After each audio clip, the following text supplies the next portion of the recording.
1, 2, 3, come on! Hello everyone, मैं मनवीर और आप देख रहे हैं life I study at home. तो कैसे हैं आप सब? अच्छे हैं?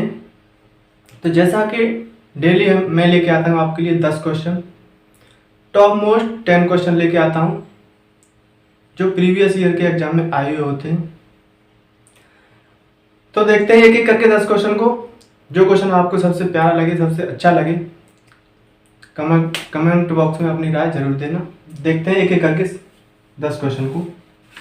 तो आपका पहला क्वेश्चन है, बहुत बढ़िया क्वेश्चन है, बहुत ही प्यारा क्वेश्चन है। 1050 रुपये को 1500 आदमियों तथा औरतों के बीच इस प्रकार बांटा जाता है कि प्रत्येक आदमी को 1 रुपये तथा प्रत्येक औरत को 50 पैसे प्राप्त होते हैं। तो औरतों की संख्या कितनी है? तो सिंपल क्वेश्चन है। टोटल जो रुपए है वो 1050 है। कितने हैं? 1050। ये रुपए है 1050 रुपए को कितने लोगों में बांटा जाता है? 1500 में। तो आदमियों को जो पैसा मिलता है वो 1 रुपये मिलता है पर आदमी को, औरतों को आधा रुपये मिलता है। तो इसमें हम एलिगेशन लगाते हैं। तो एलिगेशन से कितना सिंपल बन जाता है। यहां लिख लेंगे आदमी और यहां पर औरत। अब पूछा क्या है उसमें? औरतों की संख्या पूछी है। तो हमें जो रेशियो निकालना है, आदमी और औरत का रेशियो निकाल लेंगे। और टोटल कितने हैं? 1500 लोग हैं। तो वहां से हम औरतों की संख्या आसानी से निकाल लेंगे। तो आदमी को कितना पैसा मिल रहा है? 1 रुपया। औरतों को कितना मिल रहा है? 1/2 रुपया, 50 पैसे। 1050 रुपये को 1500 लोगों में बांटा गया है। तो सभी लोगों को जो मिल रहा होगा रुपया, कितना रुपया मिल रहा होगा? तो 1050 को कितने लोगों में बांटा है? 1500 लोगों में। प्रत्येक आदमी को 1 रुपया मिलता है, प्रत्येक औरत को आधा रुपया मिलता है। और मिक्स में इनको क्या मिलता है? प्रत्येक आदमी और औरत को। तो इसमें इसका भाग देंगे और ये 7/10। तो सभी को जो मिलता है वो 7/10 मिलता है। अब देखो, यहां तक बात क्लियर हुई होगी। ये कैसे कर लिया? टोटल रुपए कितने थे? 1050। कितनों में बांटे जा रहे थे? 1500 लोगों में। तो 7/10 आया यहां से। अब देखो क्या करते हैं, इसके नीचे 10 लगा हुआ है, इसको हटाने के लिए इनमें क्या करेंगे? हम 10 का गुणा कर लेंगे। कर लिया और ये यहां से हटा देंगे। इससे हमें फ्रैक्शन के लिए आसानी हो जाएगी। अब देखो ये हो गया 10 और ये हो गया 5। तो 10 और 7 का अंतर, 10 और 7 का अंतर 3, और 7 और 5 का अंतर 2। तो इनका जो रेशियो आया, आदमी और औरत का रेशियो कितना आया? 2:3। औरतों की संख्या पूछी है। टोटल बताइए कितने कितने हैं? ये 2 और 3 5। तो 5 बराबर टोटल आदमी कितने? टोटल पर्सन, आदमी से मतलब आदमी नहीं, केवल टोटल 1500 है टोटल। यहां से 1 की वैल्यू क्या निकलेगी? 300। पूछा क्या? औरतों की संख्या। औरतों की संख्या रेशियो में 3 है और 1 रेशियो की वैल्यू 300। तो टोटल औरतें कितनी होंगी? 900। 900 औरत और आदमी कितने होंगे? 600। क्लियर हुआ? केवल प्रत्येक आदमी को 1 रुपया मिल रहा था, औरत को आधा रुपया मिल रहा था। सबको मिला के कितना मिल रहा था? 7/10 मिल रहा था। कहां से निकाला? 1050 रुपये 1500 लोगों में बांटे जा रहे थे। ठीक है, नेक्स्ट क्वेश्चन देखते हैं। इसे रब करते हैं।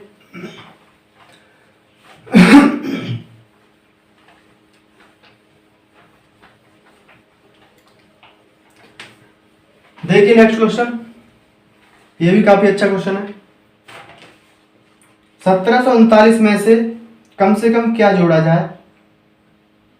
1739 में कम से कम क्या जोड़ा जाए कि यह 11 से पूर्णतः विभाजित हो जाए। संख्या दी है 1739। बोला गया इसमें कम से कम क्या जोड़ा जाए कि ये 11 से विभाजित हो जाए। ऑप्शन क्या दिए हैं? 12, 1, 2, 10। ऑप्शन दिए हैं 12 दिया है, 1 दिया है, 2 दिया है और 10 दिया है। ये ऑप्शन दिए। तो वैसे आप करके देखेंगे तो हम ऑप्शन से ही देख लेते हैं। जैसे कि सबसे पहले हमने इसमें 12 जोड़े, तो 1739 में 12 जोड़ेंगे कितने होंगे? 49, 51, 1751 होंगे। जब इसमें हम प्लस 12 करेंगे तो कितना आएगा? 1751। क्या 1751 11 से डिवाइड है?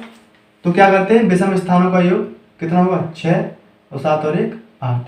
इनका जो रेशियो आ रहा है, इनका जो अंतर आया वो कितना आया? 2 आया।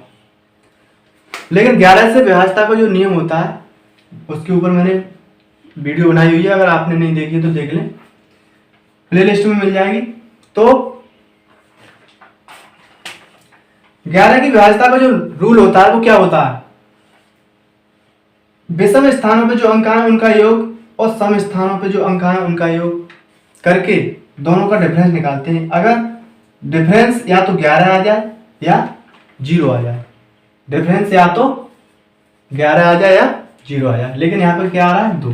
तो पहले ऑप्शन से नहीं होगा। एक जोड़ते हैं तो कितना है? 1740। 1740 डिवाइड है तो ये 4 1 5 और ये 7, 5 और 7 का अंतर 2 आएगा, इससे भी नहीं होगा। 2 रख के देखते हैं। 1739, 1739 और 2 1741, 4 और 1 5 और 7 और 1 8। एक जगह 5 और एक जगह 8, इनका अंतर 0 या 11 आ रहा है? नहीं आ रहा, तो ये भी नहीं होगा। 10 जोड़ के देखते हैं। अब जब आपने 3 ऑप्शन करके देख लिए और उनसे नहीं आया तो चौथे ऑप्शन को करने की जरूरत ही नहीं है, क्योंकि आंसर यही होगा। लेकिन मेरा तो बताने का काम है, तो मैं देखो आपको बता देता हूँ। 1739 में जब 10 जोड़ेंगे तो 1749 होंगे। अब देखो 4 और 1 5 और 9 7 16। 16 और 5 का जो डिफरेंस आता है कितना आता है? 11, जो कि 11 से पूरी तरह डिवाइड है। जब इसका डिफरेंस 11 से डिवाइड है तो ये पूरी संख्या भी 11 से डिवाइड होगी। क्लियर हुआ? आइए नेक्स्ट क्वेश्चन करते हैं। ऐसे ही क्वेश्चन करने। सेशन अच्छा लग रहा है तो सेशन को लाइक कर देंगे और चैनल पर अगर नए हो तो चैनल को सब्सक्राइब कर लेंगे। देखिए क्या क्वेश्चन है। क्वेश्चन दिया है, देखो ये है 3.39 इंटू 3.39 माइनस 2.61 इंटू 2.61 और पूरे के बटे लिखा हुआ है 0.78। इधर माइनस में क्या लिखा है? 7.50 अपॉन 3.75 का सरलीकृत मान है, ये दिया है। वैसे तो लग रहा है कि कुछ नहीं है इसमें, लेकिन कर लेंगे आप, लेकिन टाइम ज़्यादा ना लगे, उस मेथड से करना है कि टाइम ज़्यादा नहीं लगे। तो देखो क्या करते हैं, ये देखो ए स्क्वायर मान लेते हैं इसे और इसे बी स्क्वायर मान लेते हैं। ए स्क्वायर माइनस बी स्क्वायर, नीचे 0.78 लिखा है, तो या तो ये इनका योग हो सकता है या ये ऊपर वाली संख्याओं का डिफरेंस हो सकता है। तो देखते हैं 3.39 और 2.61 का अंतर देखते हैं कितना आता है। क्या 0.78 आता है? तो 3.39 में से 2.61 घटाते हैं तो कितना आता है? 8 और ये 13 में से 6 गए 7, देखो इतना ही आ रहा है। कहने का मतलब क्या है, ये इनका अंतर दिया है, किसका? ए और बी का। तो यहां लिख लेंगे ए माइनस बी। इधर क्या? माइनस, इससे ये कितनी बार कटेगा? 2 बार कटेगा। इससे देखो 2 बार कटेगा, तो ये 2। ए स्क्वायर माइनस बी स्क्वायर क्या होता है? ए प्लस बी, ए माइनस बी। और नीचे a माइनस बी पहले से लिखा हुआ है और इधर -2 है, कट गया। तो क्या बचा a प्लस बी और -2। a प्लस बी का मतलब 3.39 और 2.61 क्या करना है, जोड़ना है। कितना होगा 0 0 6। तो ये होगा 6 - 2 बराबर जो आंसर तुम्हारा आने वाला है वो कितना आने वाला है 4। तो हम सब ये सब ना लिख के हम इसे वैसे भी कर सकते थे। देखो केवल यहां से भी हो जाता है इतना। कैसे हो जाता, हमें मालूम है ये a माइनस बी से a माइनस बी कटता है, a प्लस बी बचता। a प्लस बी कितना हुआ 6 और -2 पहले से लिखे थे, आंसर कितना आता 4। तो स्टेप जितने कम हो सके उतने कम करेंगे और कर लेंगे।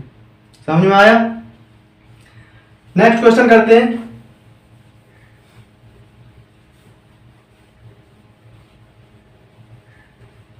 देखिए नेक्स्ट क्वेश्चन क्या है, अच्छा क्वेश्चन है। यदि किसी सामान के 2/3 भाग का क्रय मूल्य 2200 रुपए है तो इसके 3/11 भाग का मूल्य क्या है। कोई सामान है, उसके 2/3 भाग का क्रय मूल्य दिया है 2200 रुपए। 2/3 भाग का जो मूल्य दिया है वो 2200 रुपए दिया है 2/3 का। तो पूरे का मूल्य कितना होगा। कोई चीज अपने आप में एक होती है, तो 2/3 का दिया है तो एक फुल की निकालेंगे तो क्या करेंगे, इसका उधर गुणा हो जाएगा ऐसे उल्टा होके। तो यहां से जो निकलेगी वैल्यू टोटल की वो 11,3300। 2/3 भाग का मूल्य था 2200, तो उस सामान का पूरे की जो वैल्यू है वो कितनी है 3300। कहने का मतलब वो जो सामान है वो 3300 रुपए का है। क्वेश्चन में पूछा गया है इसके 3/11 भाग का मूल्य क्या है। तो टोटल है 3300 का, इसके 3/11 का मूल्य क्या होगा, 3/11 कर दो, कितना होगा यहां से 11 से कितना 300 दिया 900। 3/11 का जो मूल्य होगा वो कितना होगा 900 होने वाला। सिंपल है बिल्कुल। 2/3 का 2200 दिया था, पूरे का निकाल लिया 3300 आ गया और उसका 3/11 का पूछा तो 900 हो गया। क्लियर हुआ, सिंपल क्वेश्चन था ये। तो नेक्स्ट क्वेश्चन करते हैं। यदि x वह छोटी से छोटी संख्या है जिसे 6, 7, 8, 9 तथा 12 से विभाजित करने पर शेष क्रमशः 2, 3, 4, 5 और 8 बचता है, तो x का मान x का 150% ज्ञात कीजिए।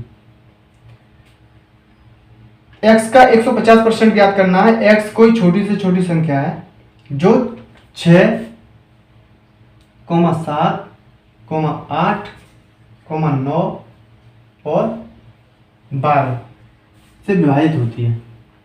कोई संख्या है x, ये वह छोटी से छोटी संख्या है जो इनसे डिवाइड होती है, तो शेषफल बचता है। शेषफल क्या बचता है, क्रमशः शेषफल क्या बचता है, शेष बचता है 2, 3, 4, 5 और 8। 2 बचता है, 3 बचता है, 4, 5 और 8। 2, 3, 4, 5 और 8 बचता है। तो x ज्ञात कीजिए और x का 150% ज्ञात करना है। तो देखो ऐसे क्वेश्चन करने के लिए आप जानते हैं एलसीएम ही निकालना होता है, क्योंकि इन संख्याओं का जो एलसीएम होगा उससे ये वाली संख्या पूरी तरह कट रही होगी, लेकिन पूछा क्या है इतना शेष भी बचना चाहिए। तो सबसे पहले निकालेंगे इसका एलसीएम, एलसीएम निकाल लेंगे। 2 से काटेंगे, ये 3 बार, ये 7, ये 4, 9 और 6, फिर 2 से 3, 7, 2 से 2 बार, ये 9 और ये 3, फिर 2 से काटेंगे, 3, 7, 1, 9, 3। अब 3 से काटेंगे एक बार, ये 7, 1, ये 3, 1, 7 और 3, ये इसका एलसीएम हो गया।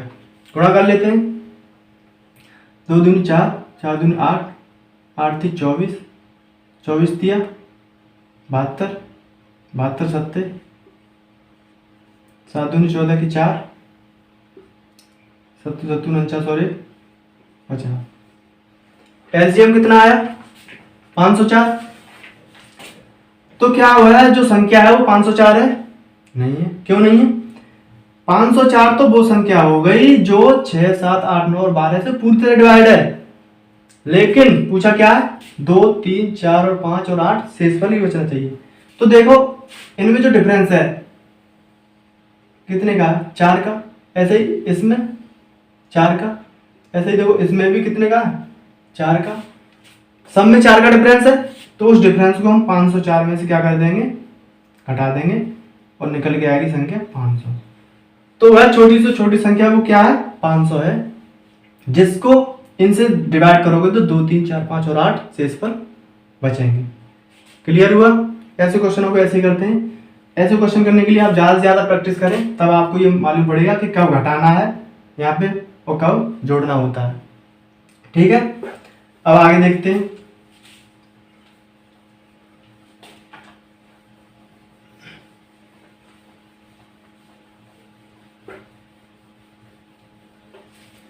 देखिए नेक्स्ट क्वेश्चन है, हरी एक पुरानी कार खरीदता है और इसकी मरम्मत पर 3000 रुपये खर्च करता है। यदि वह कार को 58,000 रुपये में बेचता है और 16% का लाभ कमाता है तो उसने कार खरीदने के लिए कितना भुगतान किया था। सिंपल है। तो यहाँ पे जो उसको लाभ हो रहा है वो कितना हो रहा है, 16%। बेचा कितने में, 58,000 में। तो 16% क्या होता है, यानी 25 से कितना हो गया, 29। कैसे हो गया, 16%, 16/100। अब 4 से काटेंगे इसे 4 बार, वैसे काटेंगे 25 बार। कितना आया, 4/25। कहने का मतलब अगर कोई चीज़ 25 थी तो उस पर कितना बढ़ गया, 4, तो 25 से हो गया 29। मतलब अगर आपने 25 में उसे खरीदा था तो कितने में बेच दिया, 29 में। तो वैसे क्वेश्चन कितने में बेचा है, 58,000 में। तो यहां से एक की वैल्यू जो निकलेगी वो कितनी निकलेगी, 2,000। तो खरीदा कितने में होगा, 25 का गणा 2,000 में करेंगे 50,000। कार को उसने कितने में खरीदा, 50,000। लेकिन इसमें 3,000 रुपए उसने मरम्मत के भी तो लगाए थे, तो 3,000 क्या करेंगे, माइनस। तो कार उसने 47,000 रुपए की ही तो खरीदी होगी, 3,000 रुपए तो बाद में मरम्मत के लगाए थे। तो उसने जो भुगतान किया था वो 47,000 रुपए ही तो किया था। तो ये गलती नहीं करेंगे कि 50,000 लगा दे, 50,000 नहीं हुआ, 47 होगा। 3,000 रुपए उसने किस में लगाए थे, मरम्मत में, इसलिए उनको हमने घटा दिया। नेक्स्ट क्वेश्चन देखते हैं। क्वेश्चन समझ में आ रहे हैं तो लाइक कर देंगे वीडियो को। देखिए नेक्स्ट क्वेश्चन, x, y तथा z के दैनिक मजदूरी का औसत 120 रुपए है। यदि y z से 40 रुपए अधिक कमाता है तथा x z से दोगुना कमाता है तो x की दैनिक मजदूरी क्या है। x y z की दैनिक मजदूरी का औसत दिया है 120 रुपए। x होगा, एक y है और एक z है। इनका एवरेज दिया है तीनों की दैनिक मजदूरी का, कितना दिया है, 120। तो x plus y plus z कितना होने वाला है, 360। कैसे कर दिया, एवरेज दिया है इनका 120, तो एवरेज बराबर क्या होता है, एवरेज बराबर क्या होता, तीनों का योग, जितनी उनकी मजदूरी है बट्टे उनकी कितनी संख्या है, उसको किसके बराबर रखते हैं, औसत के। तो यहाँ से इन तीनों का योग जो निकलेगा मजदूरी का वो कितना निकलेगा, 360। आगे क्या बोला गया क्वेश्चन में, बाई जेड से 40 रुपए अधिक कमाता है। बाई कमाता है जेड से कितने रुपए, 40। बाई जेड से कितना अधिक कमाता है, 40। एक्स जेड से दोगुना कमाता है। एक्स जेड से कितना अधिक कमाता है, दोगुना। ठीक है, वैसे करोगे, समीकरण बनाओगे, काटोगे, निकालोगे, टाइम लगेगा। क्यों ना हम यहाँ से कर दें, एक्स में और जेड में जो रेशियो है वो कितना है, 2:1 का।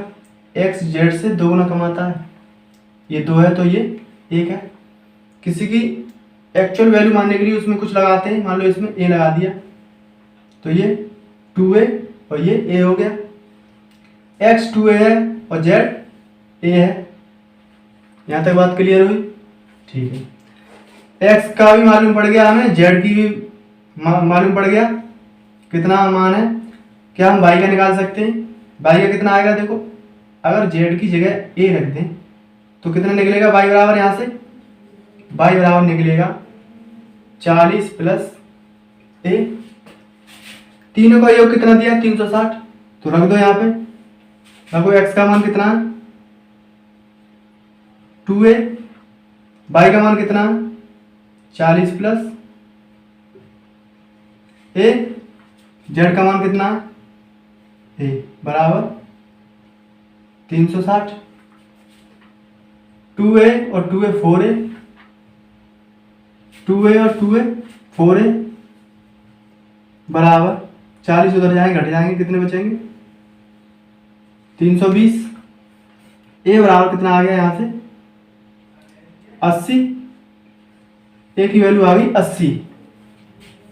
पूछा क्या है, x की दैनिक मजदूरी क्या है। x की दैनिक मजदूरी 2a है, कितनी है 2a, 2 इंटू 80 कितना आएगा 160। एक्स की जो दैनिक मजदूरी है वो कितनी है 160। समझ में आ गया? नेक्स्ट क्वेश्चन करते हैं।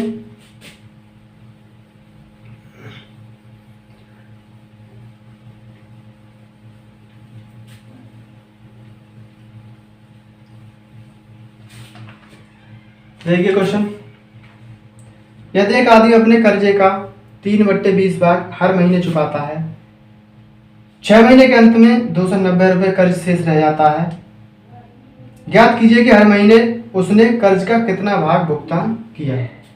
देखो उसके कोई व्यक्ति होगा, उस पर कर्जा था और वो क्या करता है, हर महीने 3/20 कर्जा देता है, 3/20 भाग हर महीने चुकाता है अपने कर्जे का। कहने का मतलब अगर उसके पास 20 रुपये कर्जा था तो वो हर महीने कितना चुका देता था, 3 चुका देता था। अगर उस पर 20 रुपये कर्जा था तो वो कितना चुकाता हर महीने 3। उसने 6 महीने के अंत में 290 रुपये कर्ज शेष रह गया, उस पर 6 महीने के अंत में 290 रुपये शेष रह गए, तो एक महीने में 3 चुकाता, तो 6 महीने में कितना चुका देता हुआ ये 18।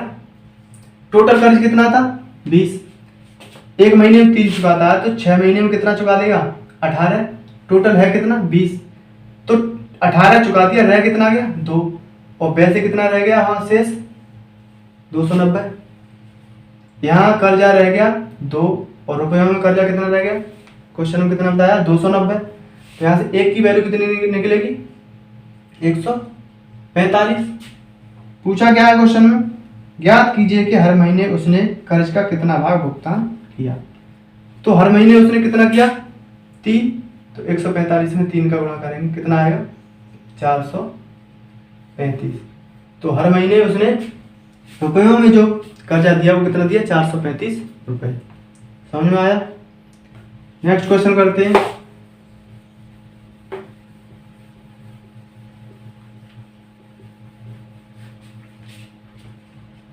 बीस लीटर तथा 36 लीटर के दो मिश्रणों में स्प्रिट और पानी का अनुपात क्रमशः 3:7 तथा P/Q है। दो मिश्रण है, एक 20 लीटर है, इसमें है स्प्रिट और वाटर, एक है 36 लीटर, उसमें भी स्प्रिट और वाटर है। इसका रेशियो दिया P और Q और इसका रेशियो दिया 3 और 7, स्प्रिट और पानी का रेशियो। दोनों मिश्रणों को आपस में मिश्रित किया जाता है और नए मिश्रण में स्प्रिट और पानी का अनुपात 27:29 हो जाता है। क्या किया, इस रेशियो को, इस अनुपात, इस मिश्रण को और इस मिश्रण को मिश्रित कर लिया। उसके बाद जो मिक्सचर आया उनमें जो स्प्रिट और पानी का रेशियो आया वो कितना आया, 27:29। पूछा गया है पी रेशियो क्यू ज्ञात कीजिए। ये इन दोनों में कितना रेशियो है। जो 36 लीटर मिश्रण था उसमें पानी और स्प्रिट का रेशियो क्या है ये निकालना है। दो रेशियो है। अब मुझे ये बताइए, ये 20 लीटर मिश्रण है, क्या है, 20 लीटर मिश्रण है। यहाँ अनुपात में मिश्रण का योग कितना है, 10। 10 बराबर 20, 1 बराबर 2, तो 3 बराबर 6, ये 6 हो जाएगा और ये 14। स्प्रिट 6 होगा और पानी 14 होगा। कैसे निकाला, अरे टोटल मिश्रण 20 है और यहाँ अनुपात में मिश्रण का योग कितना है, 10। 10 बराबर 20, 1 बराबर 2, तो एक रेशियो की वैल्यू 2, तो 3 रेशियो की वैल्यू 6। कहने का मतलब 20 लीटर जो मिश्रण है तुम्हारा उसमें स्प्रिट 6 लीटर है और 14 लीटर पानी है। लेकिन इनको दोनों को मिलाने के बाद जो स्प्रिट और पानी का रेशियो आया वो 27 और 29 आया है। तो मुझे आप ये बताइए, ये 27 क्या है, स्प्रिट, लेकिन 6 यहाँ पे स्प्रिट था, तो 27 में से अगर 6 घटा दें तो जो 21 बचा होगा वो इस वाले में नहीं होगा, स्प्रिट। टोटल स्प्रिट कितना है, 27। इस मिश्रण में 6 लीटर स्प्रिट था, तो जो बाकी बचा स्प्रिट था वो इस वाले में ही तो होगा, 21 हो गया। ये क्या है, पानी। यहाँ कितना है पानी, 14, और यहाँ कितना है 29, तो 29 में से 14 घटा दो, 15। तो ये जो रेशियो आया 15। कहने का मतलब अगर 29 लीटर पानी दोनों को मिक्सचर करने के बाद था और 20 लीटर वाले मिक्सचर में 14 लीटर पानी था, तो जो बाकी पानी है वो इसमें ही तो होगा। इनका रेशियो निकाल दो, 21 और इसका 3 से काटेंगे, ये 7 बार और ये 3 से 5 बार, तो पी रेशियो जो की हुआ वो 7:5 है। कहाँ पे समझ में नहीं आया, सिंपल है। देखो 20 लीटर का ये था, 36 लीटर का ये मिश्रण था, इसमें पानी और स्प्रिट का अनुपात और इसमें भी पानी और स्प्रिट का अनुपात है। इसमें 3 और 7 के अनुपात में दिया था, लेकिन यहाँ से हमने अनुपात के योग बराबर वास्तविक मिक्सचर के योग के बराबर रख दिया। यहाँ से स्प्रिट 6 लीटर और पानी 14 लीटर आ गया। मिलाने के बाद जो रेशियो था वो 27 और 29 था। कहने का मतलब 27 लीटर स्प्रिट और 29 लीटर पानी, 6 लीटर इसमें था, तो जो बाकी स्प्रिट था वो इसमें होगा कितना, 27 - 6 21। 29 लीटर पूरे मिक्सचर में था पानी और 14 लीटर 20 वाले में था, तो बाकी जो बचा वो इसमें होगा 15। यहाँ से रेशियो निकालिए 7:5। क्लियर हो। तो आपके आज के क्वेश्चन कंप्लीट हो गए। फिर मिलते हैं नेक्स्ट वीडियो में, तब तक के लिए थैंक यू।